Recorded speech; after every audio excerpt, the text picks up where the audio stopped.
George Allen Geno. I was born and raised in the country north of Detroit, a little town called Romeo, Michigan. And I used to work, I went to a one-room schoolhouse, and I worked for the farmers around. And during the Depression era, it was difficult to find somebody who would pay you money. But I worked for the farmers around, and to make a little extra money, I run a muskrat trap line. And at that time then, some of the farmers insisted on giving me apples or corn or something of that nature, which we already had at home. But one of them insisted that I would be paid with little bull calves. And so 8 or 10 months later, while I raised the calf up for market, that's when I got my pay. And at the same time then, one time a farmer gave me a nanny goat and a little kid. That began our goat farm. And so then I off to Rochester to high school. Being out in the country, we were closer to Rochester High School than we were the Romeo High School. And so I graduated from there in 1947. And when the World War II ended, we had a 1931 Chevrolet that my dad bought so that we could have extra gas ration stamps. And when he decided didn't need it anymore, I sold one of my calves to get the car. And so then I had that when I graduated from high school, and I worked my way into Ford Motor Company, where I was essentially a machinist. And so then I, in November of 1950, I got my notice to report for the draft. So I tried to enlist with a friend of mine and all, and things didn't work out. But I had a tooth problem. I went to see our regular dentist, Dr. Dillon, and I said, Dr. Dillon, I probably won't be back to see you anymore. I have my draft notice now. And like that, he said, well, I'm just waiting for mine too. But then here it was, February 9th, 1951, cold winter day, and I had a 46 Pontiac, and the clutch plate went out, and so I wanted to fix it up so my mom and my brother would be able to use it while I was gone. So we used his girlfriend's father's barn where he had a farm, and I replaced the clutch plate on that. Got home about 2 o'clock in the morning. 5 o'clock in the morning, my mom and dad took me down into Mount Clemens to the Salvation Army Hall, and there I got on a train for Fort Wayne, Detroit, or Michigan, Fort Wayne, Michigan, and then another train to Fort Sheridan, Illinois. In Fort Sheridan, then they gave us our physicals, and check this out, and they called me in for my dental check, and told me to get in this chair here, and they put the bib and everything around me. And the doctor walks in, and of course they tell you open your mouth, and I opened my mouth. He looked in there. He said, "I've seen that mouth before." It was Dr. Dillon. And so then went on to Fort Leonard Wood, where I got my basic training and became a combat construction engineer specialist. And at that time they said, well, we're going to send you to OCS, Officer Candidate School. I said, no, I don't want to go into Officer Candidate School. And they said, each platoon leader has a selection, and the battery commander has one. You're the battery commander's selection. You will go to OCS. So they sent me to I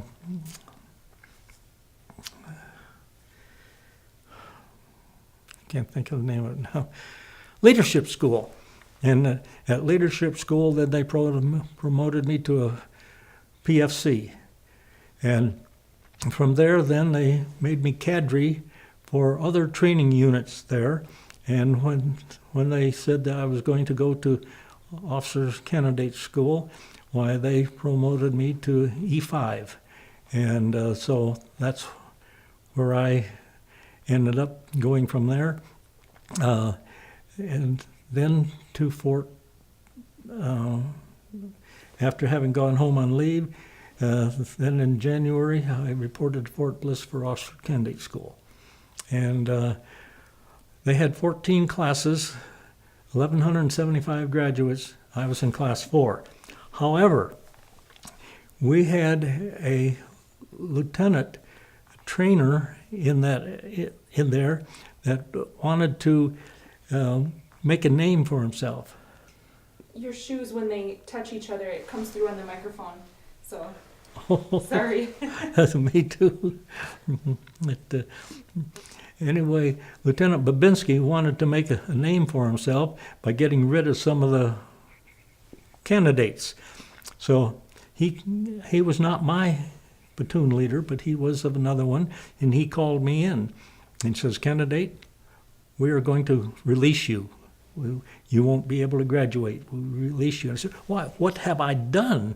And Lieutenant Babinski was a little sawed-off runt, but very sharp and bright. And he said, "I don't know. You're overweight." "Oh, well, okay, what can I do to so I don't have to drop out?" And I said, "Run around the OCS area every night before you go to bed." It was 2 miles around there. And he said, "Come back, or I'll call you in 2 weeks." And, well, he never called me. So when I graduated, I was still running around that OCS area every night for 2 miles. And so then when they had the we were discharged July 2nd, 1952, and for the convenience of the government, and re-enlisted then in July 3rd, the next day. And so then they called off the names of the people that were going to different places around the country, the world. And when they got through, they said, "Anybody whose name I have not called off will stay here at Fort Bliss." And I cried. I didn't want to be there at Fort Bliss. But anyway, that was my assignment. And I was assigned to a training unit to train other kids. And so 2 weeks later, they called me in. The first sergeant said, "Lieutenant, I had the runner tell you that the battery commander wanted to see you and not me because I wasn't authorized to do that. But he says they want to see you at battalion headquarters. And you're going to be our new battalion adjutant." And I started out the door. Master Sergeant Benner put his hand on my shoulder and he looked me right in the eye. He said, "Lieutenant, if you'd been with us just 2 weeks more, we'd have made an officer out of you yet."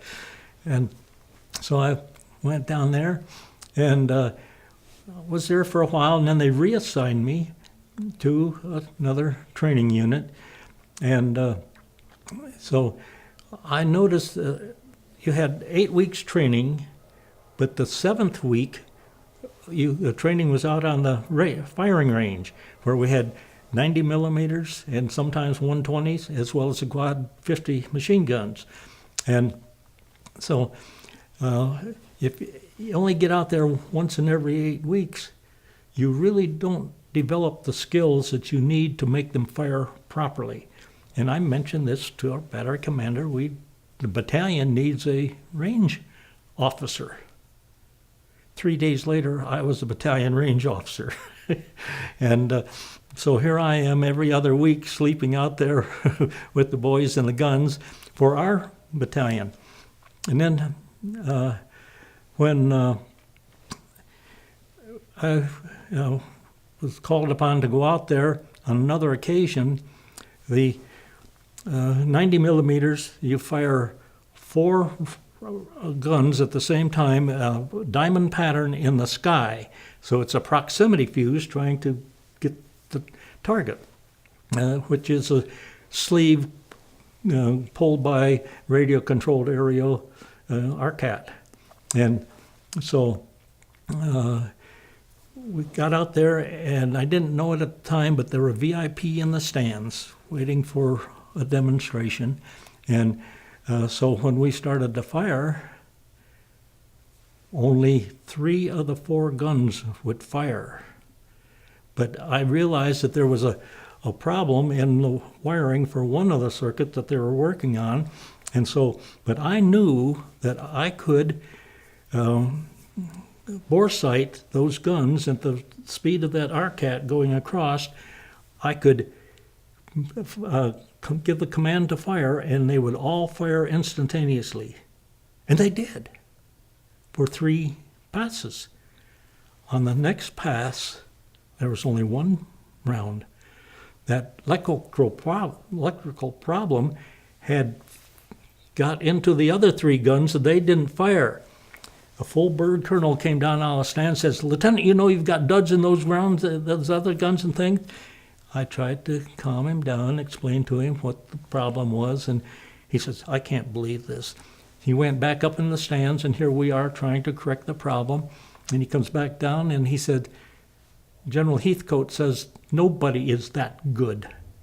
He wants you to shoot the RCAT out of the sky, not the sleeves, the RCAT. Get 1 round."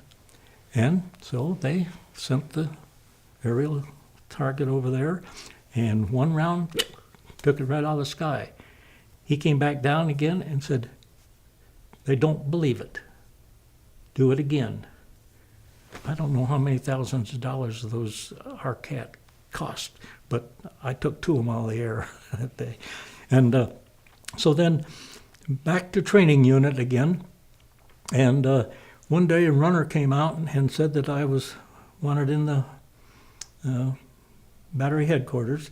And I went in, and the sergeant said that I was wanted at 1st Battalion headquarters. But they didn't know why, so I went down battalion headquarters and reported in, and Captain Strube said, "Colonel Doyle is not here, and we don't know why you're here. Go on back." So I went back, and the first sergeant called somebody that called somebody else, and they said, "Go on back, they'll know why you're here." So went back down there. Captain Strube was so mad. He said, "Colonel Doyle's going to be mad when he gets back. He's going to be mad. Things aren't going right." And I said, "Oh, don't take it out on me. What am I supposed to do?" "Well, go out to the firing range. The dog battery, 1st Battalion is out there. That's your battery now. You have to take charge." I went out there, and the cadre were not in any shape to be firing guns. They went into Oro Grande that night and got a little bit intoxicated, and the guns were dirty and stuff, and they tried to fire, and the VIP were there for the demonstration, which they did not get. And so the battery commander was relieved, and I was the new one, and that's the first thing I did was ask the cadre to get together and clean the guns, sober themselves up, and like that, and we completed the firing. And so that was my battery. And that's where I was when I was discharged. Something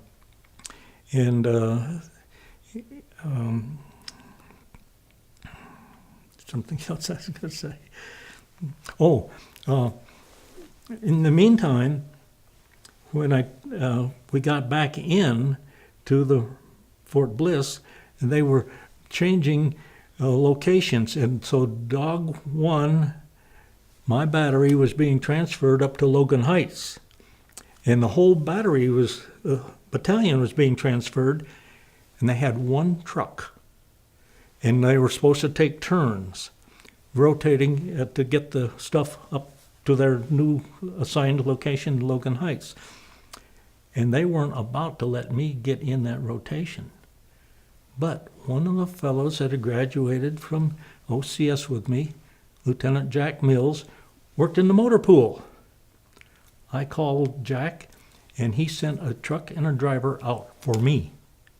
And our battery was the first one completely moved, and the others wanted the truck then to help them.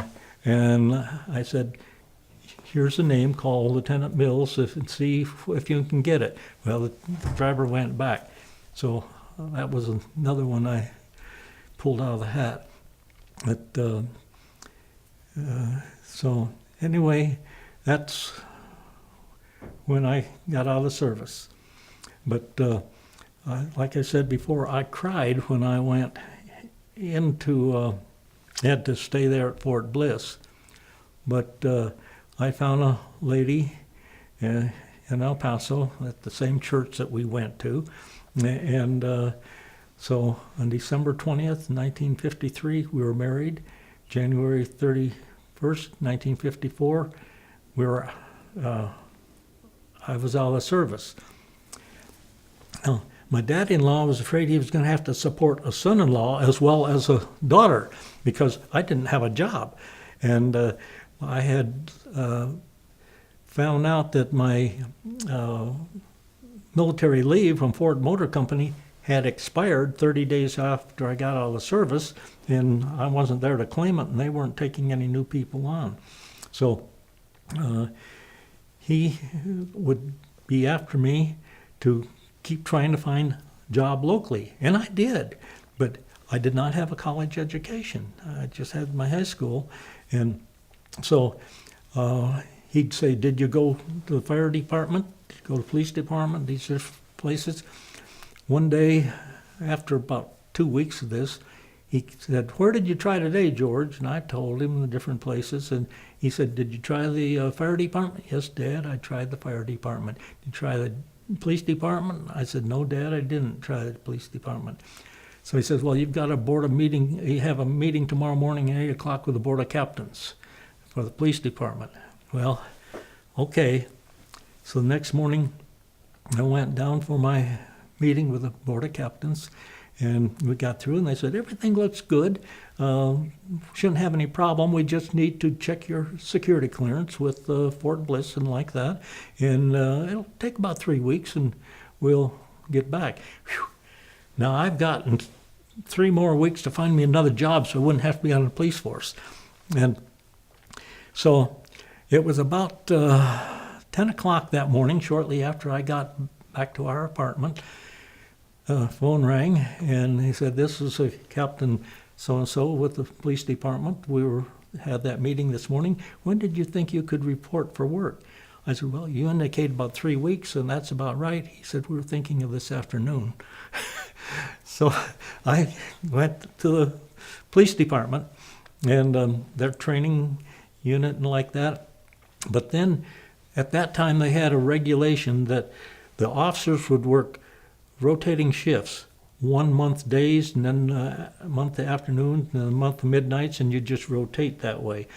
And I'd ask afterwards special permission to be allowed to work any one of the shifts that you want so that I would be able to go to school. And they indicated no, they wouldn't do that. So then my daddy-in-law got me a job collecting bridge toll on the international bridges. This was before El Paso owned the bridges. It was a company called El Paso City Lines that owned the bridges. And so then everything was going along fine, mine going to school and like that. And they then had a change in the contract with the union, and here I am on a rotating shift again, collecting bridge toll. And here I am in college already, but I found out that they needed people on the campus police force. At that time, you had to be a student to be on the campus force. And so I got on the campus force. And the dean of students asked me, as I was leaving, he'd said, you can start Monday morning. This was Saturday. And he said, I assume you can ride a motorcycle. I said, I've never have been on one in my life. But I said, Harry Arrington, another fellow there, will teach me, and we'll do that tomorrow. Well, that night it rained, it sleeted, it froze. But in that ice and snow, I learned to ride a motorcycle in one day. And as I was saying, you had to be a student in order to be on the campus force. When I graduated in 1958, I was campus police chief. Also, in the meantime, here we are riding around the campus, and a student will stop you and say, well, I know you have to be a student, but what is your degree? I said, electrical engineering. Oh, you must be some kind of a whiz. No, I can't pass government in history. And so that began our graduation from there. And we lived in what they called Veterans Village at that time. There was a special place under the freeway down there now where they had quarters for married students and like that. And so that's where we lived. And from there then, my wife got her PhD putting hubby through, and she had elementary education, so she was teaching school while I was going to college. And so then I went to a Boeing company up in Seattle, and then transferred with Boeing to Whiteman Air Force Base, Missouri, and then Huntsville, Alabama. All of it research and development, test and evaluation, and missiles installation, assembly, and checkout. So it's aerospace type stuff. And now I'll deviate just a little bit. A strain gauge is a little resistance wire embedded in some kind of composition, maybe like a Bakelite or something of that nature, that you can apply to something else to measure deflection and load and like that. It's used worldwide in things of this nature so that you can tell, measure different things. I was the lead engineer in the strain gauge laboratory, and as such, why then they did not have at that time a strain gauge that was able to go above 350 degrees, so it would not capture the temperatures on re-entry vehicles like space systems and all. So I'd worked with Microsystems in California and Baldwin Lima Hamilton out of Detroit to develop a strain gauge that went up to 600, 650 degrees so that they could continue their testing, get good results. In the meantime, the patent that Baldwin Lima Hamilton had on strain gauges was about to expire. They expected just about everybody was going to try to sell strain gauges to the government, and the government said, we need to be able to tell them what kind of specifications and restrictions that they need to abide by. Well, they asked the Boeing company and me to prepare the draft for those specifications. National Aircraft Standards 942. Go to the website and put in NAS 942, and it's changed a whole lot since then, but I prepared the draft. And so that was, like I said, different aircraft, 707, B-52, 135, the Hound Dog missile, the Minuteman missile, the Saturn project, things of this nature. Now, then in 1968, I think it was 1965, I moved back to El Paso and took a job with North American out at the Apollo site on the manned spacecraft system. And so we were doing pretty good there. And then all the further research had been transferred to their operations in Houston. So they wanted me to go to Houston. I said, no. We now have 3 boys ready for school, and I don't want to transfer. As a result, I took a job with the Department of Defense out at White Sands Missile Range and continued my work there a controversial ABM system, as well as so many different things that they had. And that's where I graduated January 3rd, 1992. And so now, in the meantime, I found out there was a thing called the OCS reunions in Fort Benning, Georgia. And I went to one of those, and I saw some other people there. They recognized me, and they said, "Hey, we have never had an all-class OCS reunion, and let alone at Fort Bliss where it all started. You live there in El Paso, you put one together." So I put together an OCS reunion. We had, like I said, there was 1,175 graduates, but some of them are deceased. Some of them got to go to grandchildren's graduation ceremonies. They may be on medication and things can't. But we had 96 people come from 26 different states, which I thought was very successful. Now, when I was trying to put this together, trying to find the names of all these different people and where they were and how to contact them, I remembered when I was at Fort Leonard Wood, in one of the training units that I was a cadre over, there was a fellow that didn't speak much English. Chester had a hard time with English. And I mentioned this to my mom up in Michigan. And she says, "Well, give me his name and address and like that, and I'll write to him." You know, old Chester got more cards and care packages than I did. And but Chester went off to Korea, and then when he came back, he got married. He invited my mom and dad to his wedding in Illinois, and so. Your shoes are squeaking again. Sorry. You want me to take them off? Anyway, Chester's name came to mind. So I decided I was going to try to locate Chester. I put his name in and found out in Bloomingdale, Illinois, and I left a message on the answering machine. About an hour and a half later, one excited Chester called me back and said, "How did you find me? How did you find me?"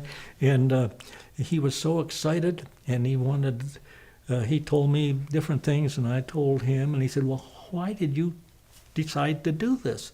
I said, "Well, I'm trying to get the names, and we're going to put together a OCS reunion," and like that. He said, "Well, how are you financing that?"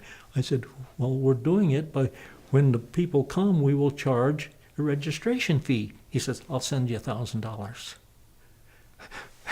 His old platoon sergeant, he sent him $1,000 for that, and he did, and found out that Chester has a fantastic history.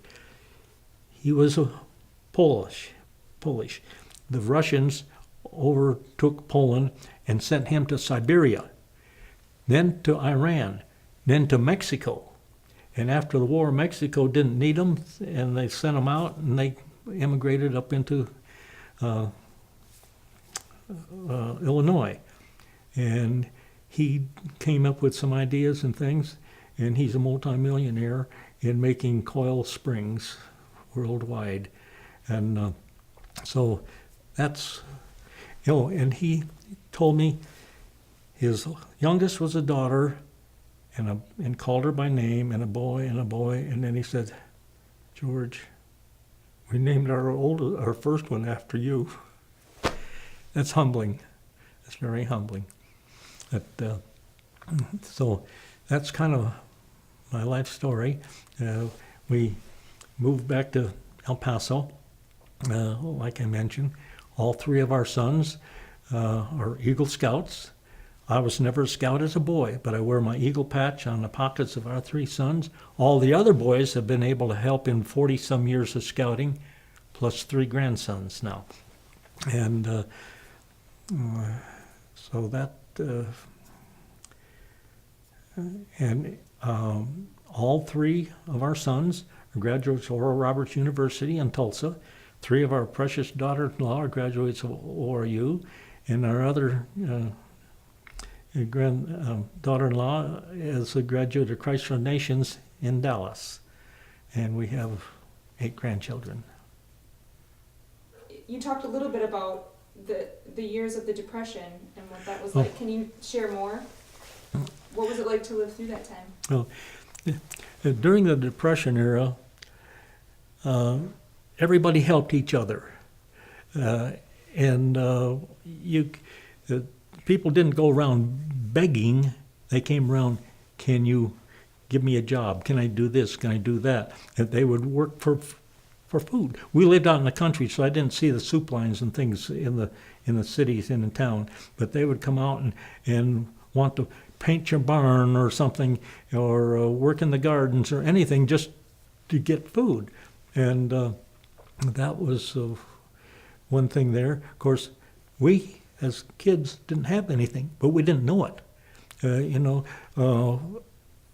Dad would always go out and get us a Christmas tree at Christmas time, and we'd string popcorn to decorate it with and things of that nature. And so we didn't have refrigerators, and so if we went into town and got soda pop, why, we'd put those in a burlap bag, and we'd also take a watermelon out of the garden and put it in a burlap bag, take it down to our freshwater drainage ditch that we had there, a dredge ditch, and that would cool it. Of course, now this was about the time that I had, it was a few years later that I had my car, but you couldn't go out and buy a new tire. You couldn't go out and buy an inner tube, which they all used at that time, but you could get a boot to put inside of a boot to put in another boot in the tire. So I had tires that had big slits in them, but they had, and of course, living out in the country was all dirt road. But fortunately, praise the Lord, we had our gardens. We could grow vegetables and things, and of course, Mom always would can stuff, and so we would have it through the winter. When the war years came on, knowing that we weren't going to be able to get a lot of things, she canned things like pork and beans. And now toys for kids and all, they weren't available, but they always made something. And they'd always, of course, we used whatever was available. There, made bow and arrows out of the stuff there, and that was our game. Target shooting with bow and arrow. Oh yes, did a good bit of hunting, pheasants, duck, and rabbits, squirrels, and so living out in the country where we did, I was able to go and pick a lot of wild berries, blueberries, huckleberries, strawberries, and asparagus grew wild. So you would be able to go and get those things, and then Mom would can them. And now the house that we had a dirt basement. In the spring of the year, water would come up in the basement. But Dad would take us down to Reese's nets, a town about 10 miles away. They had dip nets. You would lower them down into the water, and then you'd wait a while and you'd raise them up and hope you were fast enough to catch the fish. Then you'd take the fish out and put them in a double boiler or a tub or something of that nature and take home. Well, you'd eat what you wanted, try to preserve some of the others, but Dad would take some of them and turn them loose in the basement. So then we could go and get them out of the basement. And another thing that we did frequently was Mom would tell us, when Dad comes home tonight, he wants you to have all the apples gathered from underneath the trees and stuff of that nature, going to take it over to Yates cider mill. And so we'd get, I don't know, 10, 12 bushels of apples, take them over to Yates cider mill, dump them in here, and Dad would go around there and get the cider out and take them home. Of course, fresh cider, you don't want to drink too much of it right away, but after it begins to set a little bit, that's good. But we had extras, and Dad would put them down in the basement. There wasn't water there then. Put those in the basement, and with the corks in the bottle. And so we may be up eating supper or lunch or something like that. As it starts warming up later in the afternoon or evening, you hear something go. The cider had turned hard and popped the cork, and so then you had your hard cider. So can you tell me about what was it like when the Second World War started? Well, the Second World War, there really wasn't communication. We lived, like I said, way out in the country, and we didn't know it for quite some time after it happened. And I think my mom heard it on the radio or something, and told her neighbor lady, and she came out in the field where Dad and I were and told us. And, it was kind of a shock. But being a kid at that time, I really didn't realize what was going on. But food was rationed, gasoline was rationed. Like I said, no tires and tubes for that. And so you had to do without. But way out there in the country and everything like that, we still practiced lights out. Turn out our lights and stuff of that nature. And if we had a flashlight, we used it only under a blanket or something of that nature. And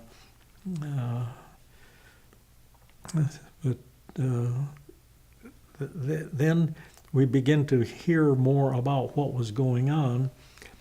But I think some of the things were, when I heard my elder cousins were going into the service and stuff of that nature, then it began to hit home a little bit more. But really, I didn't comprehend what was going on for a long time. While the Korean War was going on and you were working training men, did some of those men get sent over to Korea, or what was your connection with the war? Many of the recruits that had come in to basic training and like that went directly to FECOM or Far East Command, Korea. Or in the meantime, they would get a step-off point where they'd go for a few months and then over as needed. When I was in, I applied for FECOM. I wanted to get out of Fort Bliss, and they turned me down. I said, well, if I can't go there, I'll apply for someplace I think I'd really like to go. ALCOM. Alaska was not yet a state. And, of course, turned down. Then when I applied next time, again, for FECOM, they said, Lieutenant, stop trying to get out of here. You're going to stay right here and fight the battle of the RTC, the Recruit Training Center, which I did do. And now, going back a little bit to where I became battery commander,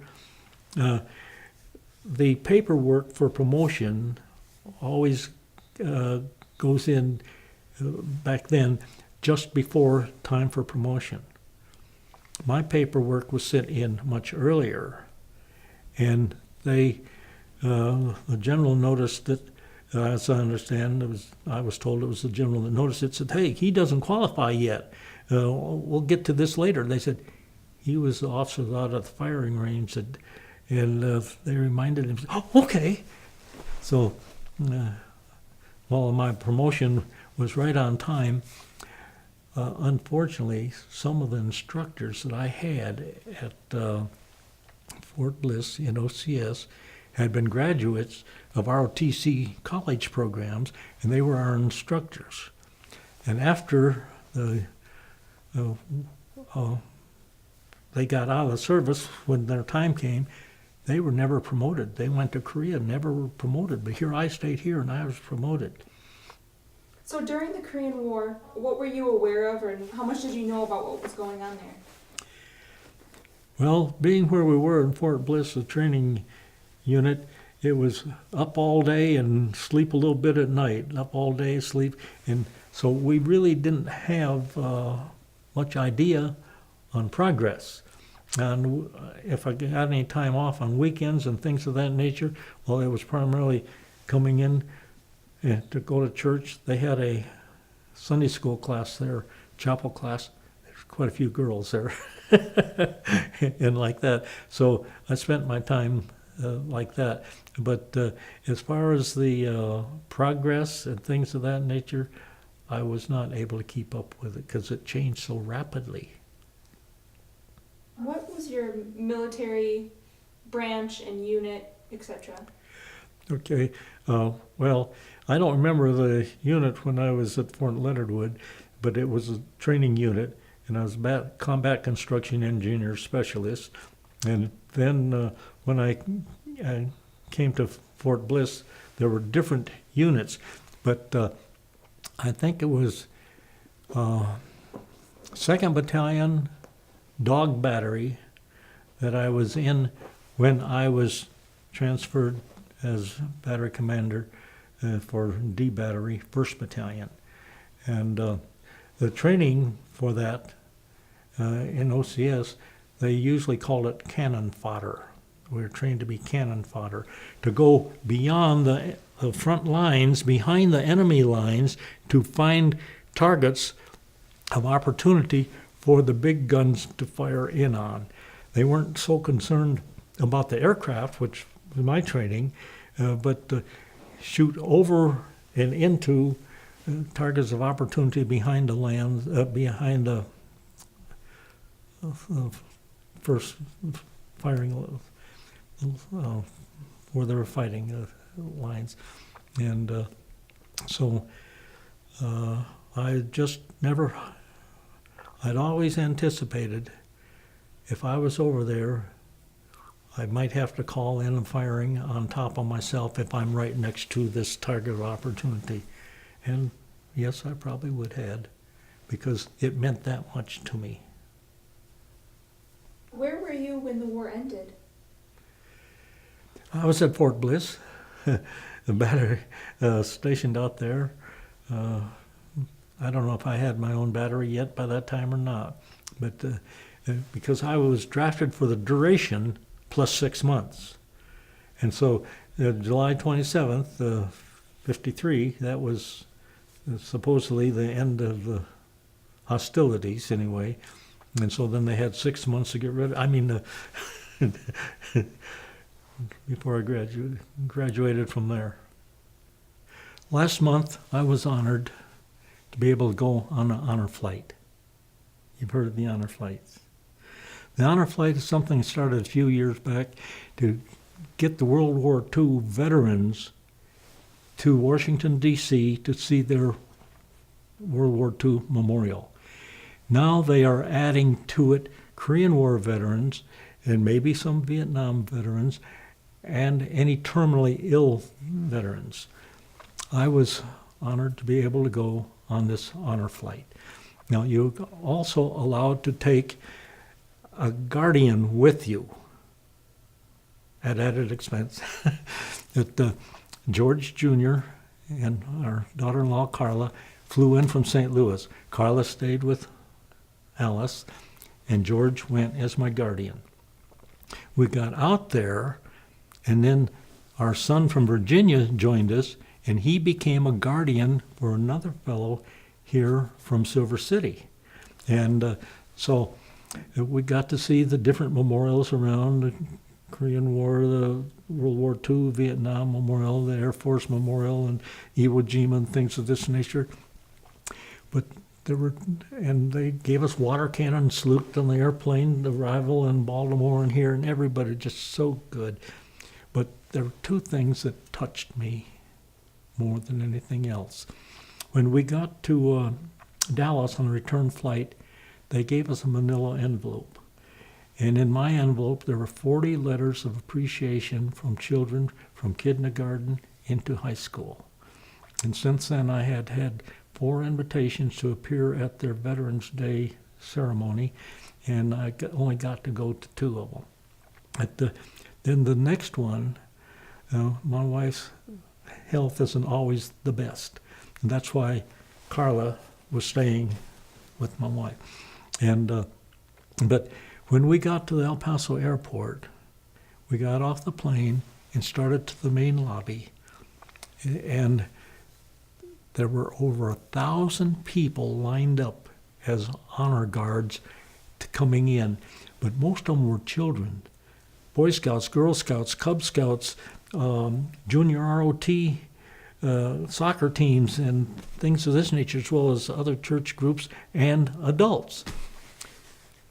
But having a heart for the younger kids, of course, I can't hold up the line. I'm trying to go through and shake hands with as many of them as I can. They won't remember me. That's good. But they'll remember why they are there. They'll remember the occasion that the veterans did acknowledge their value. But then when they come to the adults, I didn't shake their hands. I just gave them a good salute and on by. And then when we got into the main lobby, they had TV, media, and like that. And that same night, I appeared on 3 different TV programs. And then I did write a letter to the editor, thanking them and all. But the young people are our future. They need to know what happened and guard it with their life, like many of those people I served with did guard it with their life. And if called upon, I would have guarded it with mine.